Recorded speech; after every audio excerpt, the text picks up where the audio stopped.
हरे कृष्णा, दंडवत प्रणाम। आज हम भगवद गीता के अध्याय नंबर 2 से श्लोक नंबर 41 लेते।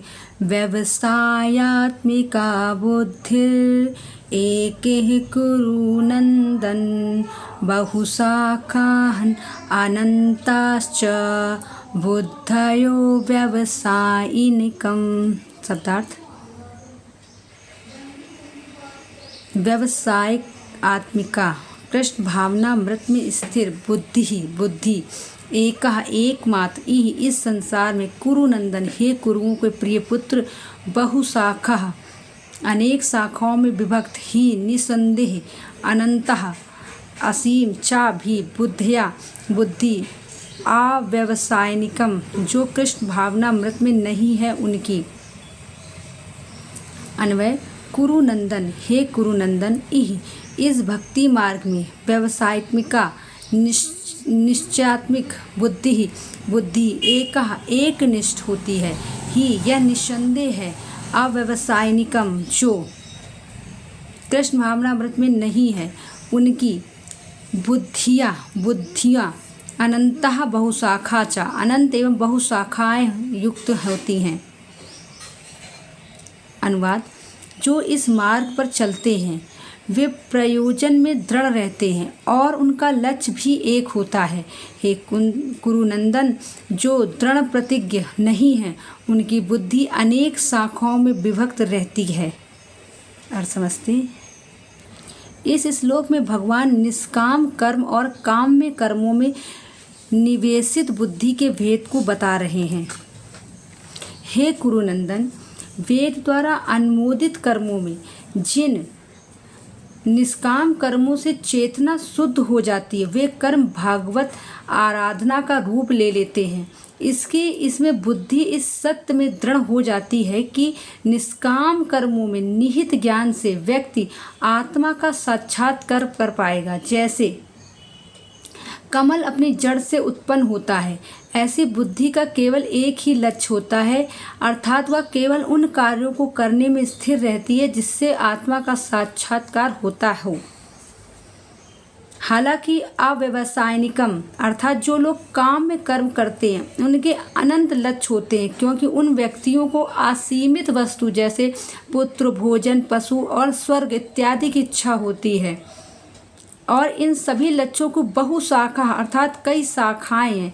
यद्यपि सोम यज्ञ इत्यादि में केवल एक ही लक्ष्य बताया जाता है, फिर भी शास्त्र संतान और लंबी आयु जैसे अन्य बहुत से मध्यवर्ती फलों को भी चर्चा करता है।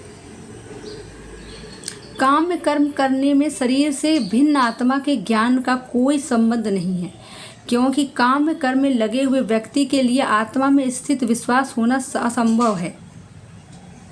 प्रभुपाद तात्पर्य देखते हैं। यह दृढ़ श्रद्धा है कि कृष्ण भावनामृत द्वारा मनुष्य जीवन की सर्वोच्च सिद्धि प्राप्त कर सकेगा। व्यवसायित्मिका बुद्धि कहलाती है।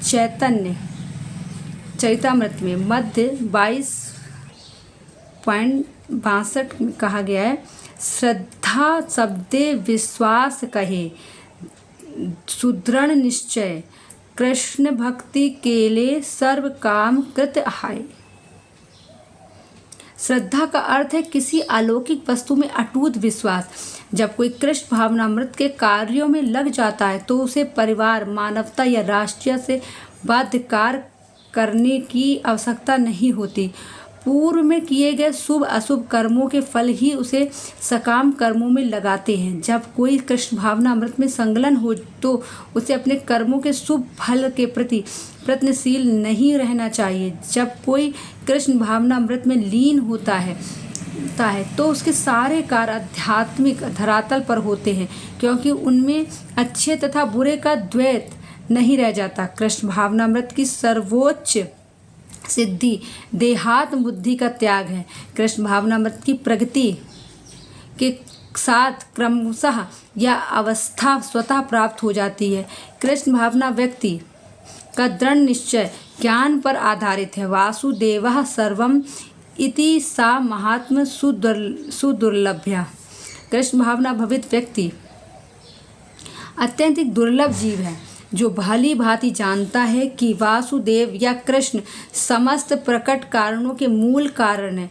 जिस प्रकार वृक्ष की जड़ सींचने पर स्वतः ही पत्तियों तथा टहनियों में जल पहुंच जाता है, उसी प्रकार कृष्ण भावना भवित होने पर मनुष्य प्रत्येक प्राणी की अर्थात अपनी परिवार की, समाज की, मानवता की सर्वोच्च सेवा कर सकता है। यदि मनुष्य के कर्मों से कृष्ण प्रसन्न हो जाए तो प्रत्येक व्यक्ति संतुष्ट होगा। किंतु कृष्ण भावना व्रत में सेवा गुरु के सामर्थ्य निर्देश ही ठीक से हो पाती है, क्योंकि गुरु कृष्ण का प्रामाणिक प्रतिनिधित्व होता है जो शिष्य के स्वभाव से परिचित होता है और उसे कृष्ण भावनामृत की दिशा में कार्य करने के लिए मार्ग दिखा सकता है। अतः कृष्ण भावनामृत में दक्ष होने के लिए मनुष्य को दृढ़ता से कर्म करना होगा और कृष्ण के प्रतिनिधि की आज्ञा का पालन करना होगा। उसे गुरु के उपदेशों को जीवन का लक्ष्य बनना होगा। शील विश्वनाथ चक्रवर्ती ठाकुर ने गुरु की प्रसिद्धि प्रार्थना में उपदेश दिया है, यस्य प्रसादात् भगवत प्रसादो यस्य प्रसादान् न गति कुतोऽपि ध्यायन् सुवस्यस्य यात्री संध्यम वंदे गुरु श्री चरणारविंदम। गुरु की तुष्टि से भगवान भी प्रसन्न होते। गुरु को प्रसन्न किए बिना कृष्ण भावनामृत के स्तर तक पहुंच पाने की कोई संभावना नहीं रह जाती। अतः मुझे उनका चिंतन करना चाहिए और दिन में 3 बार उनकी कृपा की याचना करनी चाहिए और अपने गुरु को सादर नमस्कार करना चाहिए।